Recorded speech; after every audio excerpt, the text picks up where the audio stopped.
நமஸ்காரம் மாமி. நமஸ்காரம். எப்படி இருக்கேள்? நல்லா இருக்கேன். ஓகே, இன்னைக்கு நான் உங்ககிட்ட ஒரு ஹெல்ப் கேட்க போகிறேன். சொல்லுங்க. எப்போவுமே நம்ம சாம்பார், ரசம்னு, மோர் குழம்பு மிஞ்சி போனால் எதாவது பண்ணுவோம்ல. இன்னைக்கு ஏதாவது ஒரு சேஞ்ச், ஹஸ்பண்டுக்கு ஏதாவது பண்ணி தரணும் டிஃப்ரெண்ட்டாக, குழந்தைக்கும் டிஃபன் பாக்ஸ்க்கு ஏதாவது டிஃப்ரெண்ட்டாக பண்ணி தரலாம் அப்படின்னா என்ன பண்ணலாம்? வத்த குழம்பு பண்ணலாம். நல்ல ஐடியாவாக இருக்குல்ல? வத்த குழம்பு பண்ணிடலாம். நம்ம ஸ்ரீவராகாவோட வத்த குழம்பு பொடி இருக்குது, அதை வச்சு சட்டுன்னு ஒரு வத்த குழம்பு பண்ணி முடிச்சிடலாமே. இதுக்கு ஏதாவது காய்கறி ஏதாவது வேணுமா மாமி? காய்கறியெல்லாம் ஒன்றும் வேண்டாமா, சுண்டைக்காய் இருந்தால் போதும். சுண்டைக்காயை வச்சு வத்த குழம்பு பண்ணிடலாம், டக்குன்னு முடிஞ்சிடும். அப்போ சட்டுன்னு வீடியோக்குள்ளே போயிடுவோமே. வியூவர்ஸை வெயிட் பண்ண வைக்க வேண்டாம். ஓகே மாமி, இப்போது நம்ம என்னெல்லாம் எப்படி பண்ண போகிறோம், இதுக்கு என்னெல்லாம் தேவைங்கிறத நம்ம பார்க்கலாம். புளி ஒரு 50 கிராம், கொஞ்சமாக சுண்டைக்காய் வத்தலை எடுத்துக்கோங்க.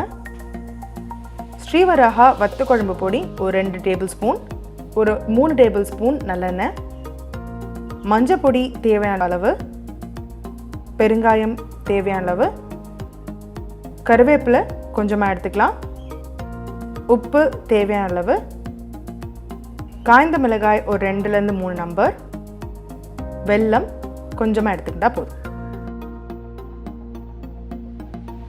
முதல்ல புளி ஒரு நெல்லிக்காய் அளவு உங்களுக்கு, அதுவே இவ்வளோதான். ஜஸ்ட் இந்த அளவுக்கு நீங்கள் எடுத்துக்கிட்டாலே போதும். இது ஒரு 10 நிமிஷம் முன்னாடி நீங்கள் ஊற வச்சாலே வத்த குழம்புக்கு ரொம்ப ஈஸியாக இருக்கும்.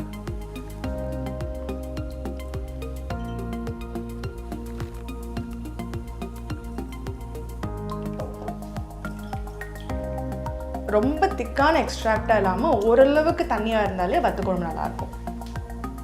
இப்போ புளிஜலம் ரெடி ஆகிடுத்து. நீ அடுப்பை மூட்டி அடுத்து வரிசையாக ஒன்றுன்னா நான் சொல்கிறேன். நல்லெண்ணெய் விடுறேன். ஓகே, ஒரு 3 ஸ்பூன் விட்டுக்கலாமா மாமி? விட்டுக்கலாம். 3 இல்லை 4 ஸ்பூன் நல்லெண்ணெய் எவ்வளோக்கு விடுறோமோ அவ்வளோக்கு குழம்பு சூப்பராக இருக்கும். வாசனையாகவும் இருக்கும். இந்த சுண்டைக்காய் போடுறேன் பாருங்க, போரும். இவ்வளவுக்கு இது போரும்.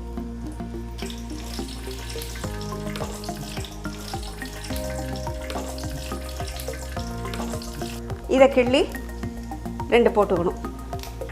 இதுவும் கலர் மாறுறது பாருங்க.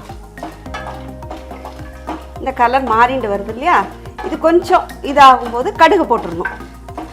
காஞ்ச மிளகாவும் கலர் மாறிடுது, சுண்டைக்காவும் நல்லா கலர் மாறியாச்சு. நல்லா மாறிடுது இல்லையா, அது லேசாக வெடிக்கிற மாதிரி இருக்கு பாருங்க. இப்போ நம்ம கடுகை போட்டுடணும். சூப்பர். கடுகு போட்டு 2 வெந்தயம், 2 வெந்தயம் போட்டுட்டு பெருங்காயம் போடணும்.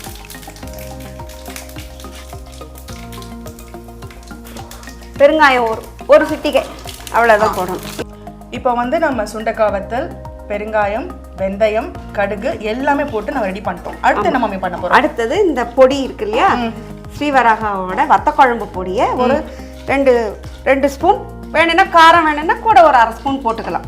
போட்டுண்டு அதுக்கப்புறம் புளி ஜலத்தை விடணும். இது எதுக்கு நம்ம பொடி போடுறோம்னா, அந்த பொடி போட்டு அந்த பச்சை வாடை வராமல் இருக்கிறதுக்காக போட்டு எண்ணெயில் ஒரு திருப்பிட்டு நம்ம புளி ஜலத்தை விட்டால் குழம்பு நல்லா இருக்கும். 2 நாள் இருந்துனாலும் அது நல்லா இருக்கும். அதுக்காக இப்போ நம்ம ஸ்ரீவராகாவோட வத்த குழம்பு ஒரு 2.5 ஸ்பூன் நம்ம போட போகிறோம். யூஸ்வலாகவே நம்ம ஸ்ரீவராகா பவுடர்ஸ் எல்லாமே இந்த மாதிரி ஜிப்லோ கவர்ஸில் தான் வரும். நீங்கள் மேலே இருக்கிறது கொஞ்சம் பீல் பண்ணிவிட்டு நீங்கள் இப்படி எடுத்துட்டிங்கனாலே உங்களுக்கு பவுடர்ஸ் எடுத்துக்கலாம். நீங்கள் யூஸ் பண்ணாத போது இப்போ டைட் பண்ணி வச்சுக்கலாம். காற்று எதுவும் உள்ளே போகாது.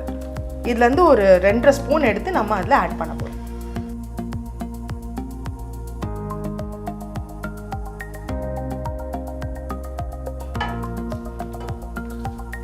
அவ்வளோதான். இந்த கொஞ்சம் நேரம் மாறி எடுத்து பார்த்தேன்னா இது எல்லாமே நல்லா ஒன்று சேர்ந்துடுது. ஆமாம், ஒன்று சேர்ந்துடும். ஆமாம், நம்ம போட்டு மொத்தமாக திருப்பும் போது எல்லாம் ஒன்று சேர்ந்துடும். உடனே நம்ம புளிஜலத்தை தூக்கி இந்த புளிஜலம் விட்டாச்சு. இனி இதில் உப்பும் மஞ்சள் பொடியும் ஆட் பண்ணணும். இது ஒன்று போல் எல்லாம் கலக்கியாச்சு பாருங்க, எப்படி தெரியுது பாருங்க. ஸ்மெல்லே நல்லா இருக்கும் மாமி. ஆக்சுவலாக ஸ்மெல் இதில் உப்பும் மஞ்சப்பொடியும் போட்டு ஒரு கொதி வரும்போது இன்னும் நல்லா இருக்கும். இது கொதிக்கும் போதே நமக்கு பசி ஜாஸ்தி ஆகிடும். எப்படா சாப்பிடுவோம் அப்படிங்கிற மாதிரி ஆகும்.